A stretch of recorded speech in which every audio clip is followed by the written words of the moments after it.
అందరికీ నమస్కారం. నేను Bhanu Mekala. Welcome to Sasi TV. ఈ రోజు నా టాపిక్ ఏంటంటే తెలుగుదేశం పార్టీ రాష్ట్ర అధికార ప్రతినిధి అని చెప్పుకుంటున్నటువంటి రాజేష్ మహాసేన వీడియోలోకి పూర్తిగా వెళ్ళబోయే ముందు మన ఛానల్ని సబ్స్క్రైబ్ చేసుకోండి, లైక్ చేయండి, షేర్ చేయండి. ఆ వీడియో మొత్తం విన్న తర్వాత మీ యొక్క అభిప్రాయాన్ని కామెంట్ రూపంలో తెలియజేయండి. రైట్, ఇక వీడియోలోకి వెళ్తే తెలుగుదేశం పార్టీ రాష్ట్ర అధికార ప్రతినిధి అని చెప్పుకుంటున్నటువంటి రాజేష్ మహాసేనని ఇమీడియట్గా ఆంధ్రప్రదేశ్ రాష్ట్ర డీజీపీ గారు అరెస్ట్ చేయాలి. ఎందుకు అరెస్ట్ చేయాలో చెప్తాను. ఆయన బహుశా ఇందాక 2 గంటల కిందట ఒక వీడియో చేశారు. అదేంటంటే మరి సాక్షి టీవీలో జర్నలిస్ట్ కొమ్మినేని గారు, తర్వాత ఇంకొక జర్నలిస్ట్ కృష్ణంరాజు గారు, వీళ్ళిద్దరూ ఒక డిబేట్లో అమరావతి రాజధానిలో ఎక్కువగా వ్యభిచారం జరుగుతుంది, రాజధాని చుట్టుపక్కల ఉన్నటువంటి మహిళలంతా కూడా వేశ్యలే అని చెప్పి, ఆ కృష్ణా గుంటూరు జిల్లాల ప్రజలందరూ వేశ్యలే అని చెప్పి ఈ రకంగా ఆ జర్నలిస్ట్ కృష్ణంరాజు అనే వ్యక్తి సాక్షి డిబేట్లో మాట్లాడటం మనం చూసాం.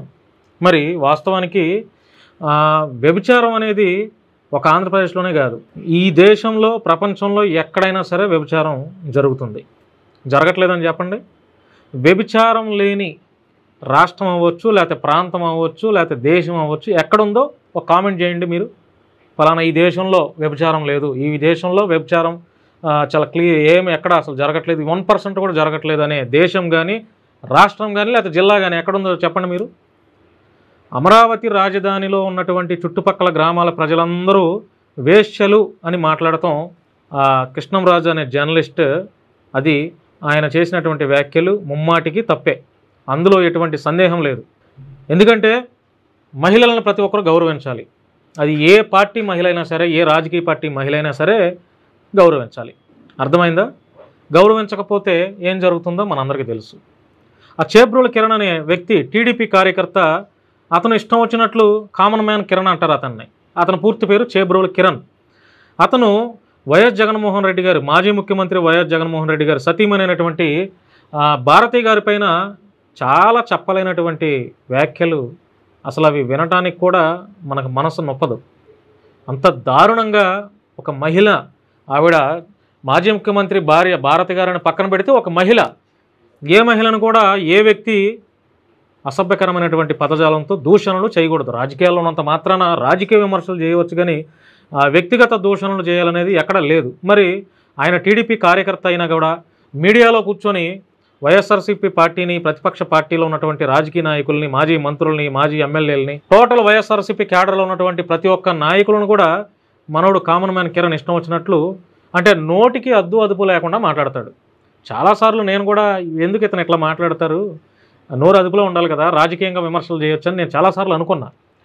సరే, ఏదైనా ఒక టైం వస్తే ఏది ఆగదు కదా. భారతి గారి మీద ఇష్టం వచ్చినట్టు మాట్లాడాడు.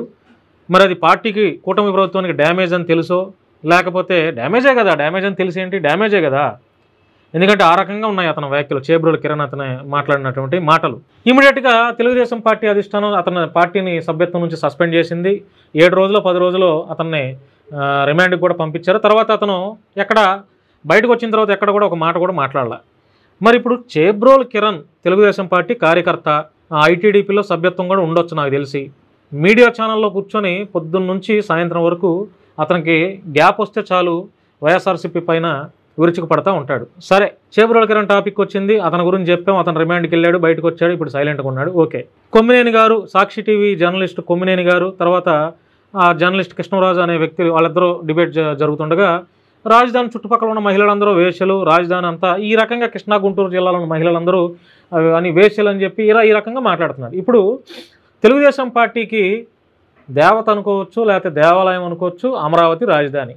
దాదాపుగా 4.5 ఏళ్ల పాటు, అంటే అప్పుడు గవర్నమెంట్ ప్రభుత్వం వైఎస్ఆర్సీపీ ఉన్నప్పుడు 3 రాజధానులకు మద్దతుగా వీళ్ళు ధర్నాలు, రాస్తారోకోలకు, నిరసనలు చేస్తే 3 రాజధానులు ఉంటేనే రాష్ట్రం అంతా డెవలప్ అవుతుందని వైఎస్ఆర్సీపీ వాళ్ళు కంఠాబద్ధంగా వాళ్ళు నిరసనలు చేస్తే, మరోపక్క అప్పటి ప్రతిపక్ష పార్టీ అయినటువంటి తెలుగుదేశం పార్టీ మాత్రం 4 ఏళ్ల పాటు ధర్నాలు చేసింది, పాదయాత్రలు కూడా చేసింది. అమరావతి రాజధాని, ఏకైక రాజధాని, ఒక రాజధాని ముద్దు, 3 రాజధానులు వద్దు అనే నినాదంతో వాళ్ళు పాదయాత్రలు చేశారు, చాలా కేసులు పెట్టారు. అదంతా చాలా గోలగోలగా జరిగింది, మీరంతా తెలుసు.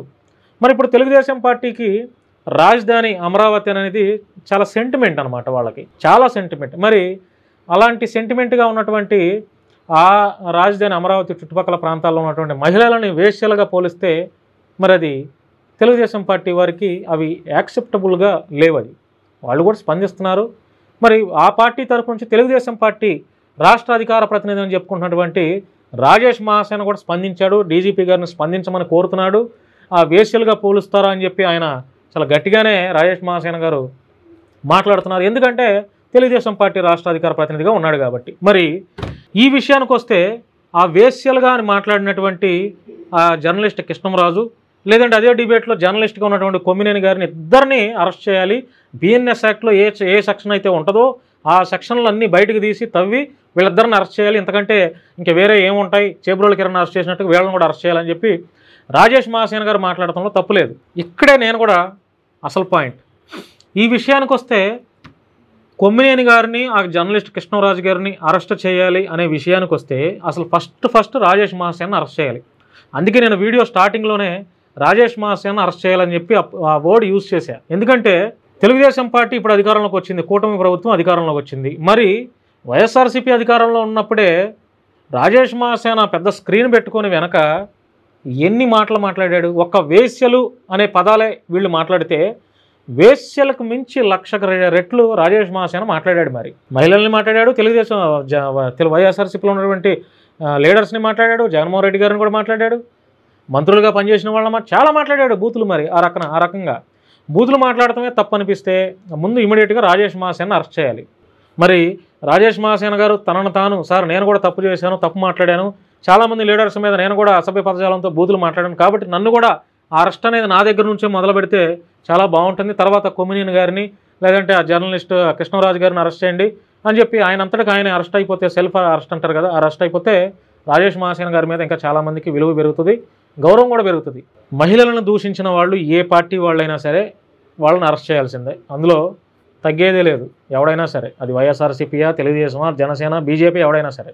మరి ఇప్పుడు తెలుగుదేశం పార్టీ వాళ్ళు ఇప్పుడు వైఎస్ఆర్సీపీలో ఉన్నప్పుడు, అధికారంలో ఉన్నప్పుడు వల్లభనేని వంశీమోహన్ భువనేశ్వరి గారిని తిట్టారని చెప్పి మనందరం చూసాం. అందుకే కక్షపూరితంగా కేసులు కూడా పెట్టి ఆయన జైలుకి పంపించి కక్ష తీర్చుకుంటున్నారని కూడా వైఎస్ఆర్సీపీ వాళ్ళు ఆరోపించడం కూడా మనం చూస్తున్నాం. భువనేశ్వరి గారిని, నారా లోకేష్ గారిని, లేదా ఆయన సతీమణినో ఎవరిని తిట్టినా కూడా ఆడవాళ్ళని, అది తప్పే. తెలుగుదేశం పార్టీలో ఉన్నప్పుడు వైఎస్ఆర్సీపీ వాళ్ళని తిట్టలేదా? ఇప్పుడు తెలుగుదేశం పార్టీ సీమరాజాను కూడా అరెస్ట్ చేయాలి, లక్కన కిరా కార్పిని అరెస్ట్ చేయాలి. నోటికి అద్దు లేకుండా మాట్లాడుతున్నారు వాళ్ళిద్దరూ. మరి రాజేష్ మహాసేన గారు తక్షణమే ఆ జర్నలిస్ట్ కొమ్మినేని గారితో పాటు, ఆ కృష్ణరాజు జర్నలిస్ట్తో పాటు ఈ సీమరాజాని, కిరా కార్పిని కూడా అరెస్ట్ చేయాలి. ఎందుకంటే వీళ్ళు కూడా అద్దు లేకుండా మాట్లాడుతున్నారు కదా. మరి రాజేష్ మహాసేన గారికి నిజంగా తన మన అనేది లేకుండా, పక్షపాతం లేకుండా, తప్పు ఎవడు చేసినా, బూతులు ఎవడు మాట్లాడినా చట్ట ప్రకారం వాళ్ళ మీద చర్యలు తీసుకోవాలనే డిమాండ్ కనుక రాజేష్ మహాసేన గారికి పెడితే మొదటి వరుసలో రాజేష్ మహాసేన ఉంటాడు, తర్వాత సీమరాజా ఉంటాడు, తర్వాత కిరా కార్పి ఉంటాడు, తర్వాత ఇంకెవరైనా ఉంటారు, ఒకవేళ తెలుగుదేశం పార్టీని దూషణ చేసిన వైఎస్ఆర్సీపీ వాళ్ళైనా ఉంటారు, లేకపోతే వైఎస్ఆర్సీపీ లీడర్లు అయినా ఉంటారు. జోగి రమేష్ ఉంటాడు, కొడాల నాని ఉండొచ్చు, లేదంటే అంబటి రాంబాబు ఉండొచ్చు, పేరు నాని, వీళ్ళంతా ఉంటారు. ఫస్ట్ ఈ ముగ్గురు వరుసలో ఫస్ట్ రాజేష్ మహాసేనకి నెంబర్ 1 ప్లేస్, తర్వాత కిరా కార్పి, తర్వాత సీమరాజా. వీళ్ళని అరెస్ట్ చేసిన తర్వాత మిగతా వైఎస్ఆర్సీపీ వాళ్ళని అరెస్ట్ చేయాలి, లేదంటే అటు తెలుగుదేశం పార్టీ వాళ్ళని కూడా అరెస్ట్ చేయాలి. ఎవడండి ఈరోజు నీతిమంతుడు, ఎవరండి పత్తిత్తు? బూతులు మాట్లాడకుండా ఒక్కడైనా ఉన్నాడండి? అటు తెలుగుదేశం పార్టీ అయినా, జనసేన అయినా, బీజేపీ అయినా, ఇటు వైఎస్ఆర్సీపీ అయినా ఎవడు లేడు. ఎవడు బీజం వేసాడండి చెప్పండి? వేశ్యలను మాట్లాడితే అరెస్ట్ చేయాలని డిమాండ్ పెట్టినటువంటి రాజేష్ మహాసేన గారు ఎన్నో మాటలు మాట్లాడాడు గత 5 ఏళ్లలో. మాట్లాడలేదా? ఎన్ని మాటలు మాట్లాడలేదు? చూపించమంటారా? యూట్యూబ్లో కొడితే రాజేష్ మహాసేన ఎవరెవరిని తిట్టినని ప్రతి వీడియో యూట్యూబ్లో ఉంది. సో అరెస్ట్ ఏదో ఆంధ్రప్రదేశ్ డీజీపీ గారికి సవినయంగా తెలియజేసేది ఏమనగా, మొదటగా ఈ ఆంధ్రప్రదేశ్ రాజకీయాల్లో బూతులు విమర్శలు లేకుండా, రాజకీయాల్లో ప్లెజెంట్, పీస్ఫుల్గా, ఆహ్లాదకరమైనటువంటి విమర్శలు మాత్రమే ఉండాలి అనేది డీజీపీ గారు ఒక మంచి, వాళ్ళు ఒక ప్రెస్ మీట్ పెట్టి డీజీపీ గారు ఈ రకంగా పెడితే కనీసం బూతులు మాట్లాడకుండా, ఒకరిపై ఒకరు వ్యక్తిగత దూషణలు లేకుండా రాజకీయాల్లో ఉన్నటువంటి ప్రతి ఒక్కరూ రాజకీయ విమర్శలు మాత్రమే చేస్తారు. బూతులు మాట్లాడడం ఎవరండి? 15 ఏళ్ల నుంచి మొదలవుతూ ఉంది. మరి దానికి బీజం ఎవరు వేశారో తెలియదు, కానీ రాజకీయాలు అంటేనే బూతులు అయిపోయింది, రాజకీయాలు అంటేనే వ్యక్తిగత దోషణలు అయిపోయింది. వాడి మీద వీడి మీద వాడు అంతమందిని ఉంచుకున్నాడు, వీడు ఎంతమందిని ఉంచుకున్నాడు, వాడికి వాడితే అఫైర్, వీడితే అఫైర్. ఎందుకు వ్యక్తిగత దోషణలు చెప్పండి? కాబట్టి రాజేష్ మహాసేన గారిని ఆంధ్రప్రదేశ్ డీజీపీ గారు అరెస్ట్ చేయాలి. ఎందుకంటే ఆయన ఎన్నో బూతులు మాట్లాడారు. బ్రహ్మాండమైన బూతులు మాట్లాడారు, చాలా దారుణంగా మాట్లాడారు. కాబట్టి బూతులు మాట్లాడటమే తప్పుగా పరిగణలోకి తీసుకుంటే మొదటి వరుసలో రాజేష్ మహాసేన ఉంటాడు, తర్వాత సీమరాజా ఉంటాడు, తర్వాత కిరాకార్పి ఉంటాడు, ఆ తర్వాత వైఎస్ఆర్సీపీలో ఉన్నటువంటి చాలామంది ఉంటారు, తర్వాత తెలుగుదేశం పార్టీ జనసేనలో ఉన్నటువంటి చాలామంది కార్యకర్తలు ఉంటారు, లీడర్స్ కూడా ఉంటారు. కాబట్టి ఇమీడియట్గా డీజీపీ గారు స్పందించి రాజేష్ మహాసేన అరెస్ట్ చేసిన తర్వాత కొమ్మినేని గారిని, తర్వాత కృష్ణరాజు గారిని అరెస్ట్ చేయాలి. అందులో ఎవరికి చట్టం ఎవరికి చుట్టం కాదు కదా. ఇప్పుడు ఈ రాజేష్ మహాసేన గారు ఏదో అధికార ప్రతినిధిగా ఉన్నారని ఆయన ఏం మాట్లాడినా చెల్లుబాటు అయింది అనుకుంటే కరెక్ట్ కాదు. ఏం మాట్లాడినా చెల్లుబాటు అయింది. రాజేష్ మహాసేన గారు గవర్నమెంట్లో ఉన్నారు, ఆయన అధికార ప్రతినిధిగా ఉన్నారు, ఆయన చెప్పాడు కాబట్టి మనం ఇమీడియట్గా వీళ్ళని అరెస్ట్ చేయాలి అంటే కరెక్ట్ కాదు. అర్థమైందా? రేపొద్దున రాజేష్ మహాసేన కూడా అరెస్ట్ చేయాల్సి వస్తుంది. కాబట్టి ఈ వీడియో చూసిన తర్వాత నేను మాట్లాడింది అంటే నేనేమంటానంటే, వ్యక్తిగత దూషణలో ఎవరు చేసినా అది తప్పే. మహిళలను కించపరుస్తూ అసభ్య పదజాలంతో దూషించిన వాడు ఏ పార్టీ వాడైనా తప్పే. ఆఖరికి జగన్మోహన్ రెడ్డి గారు మాట్లాడినా కూడా జగన్మోహన్ రెడ్డి గారిని అరెస్ట్ చేయాల్సింది, అందులో డౌటే లేదు. అర్థమైందిగా? ఇప్పుడు నా ఇంటెన్షన్ ఏంటనేది, నాకు ఈ వీడియో యొక్క సారాంశం ఏంటనేది మీ అందరికి అర్థమై ఉంటుంది. కాబట్టి రాజేష్ మహాసేన గారు అరెస్ట్ చేస్తారని చెప్పి మనస్ఫూర్తిగా ఆశిస్తూ, ఈ వీడియో చూసిన తర్వాత ప్రతి ఒక్కరూ రాజకీయ పార్టీలకు అతీతంగా ఉన్నటువంటి ప్రతి ఒక్క కార్యకర్త మీరేమనుకుంటున్నారో మీ యొక్క అభిప్రాయాన్ని కామెంట్ రూపంలో తెలియజేయండి. ధన్యవాదాలు.